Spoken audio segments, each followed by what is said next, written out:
विदर्भात अक्षय तृतीयेला अखाजी असं म्हणतात आणि या दिवशी कळश वाहनं किंवा घडा भरणं ही प्रथा अत्यंत भावपूर्ण आणि वैशिष्ट्यपूर्ण पद्धतीने साजरी केली जाते. विदर्भातील ग्रामीण संस्कृतीत या प्रथेला पितृपूजनाचा मोठा दर्जा आहे.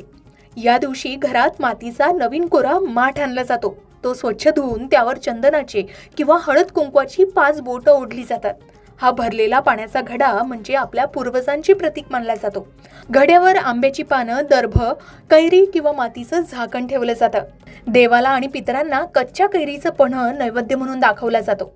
विदर्भात या दिवशी पुरणपोळी, कटाची कढी आणि भजी आवर्जून केली जातात.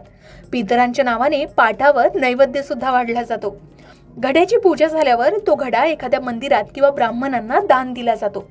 विदर्भातील अनेक भागात या दिवशी पाणी पाजणं अत्यंत पुण्यकारक मानलं जातं.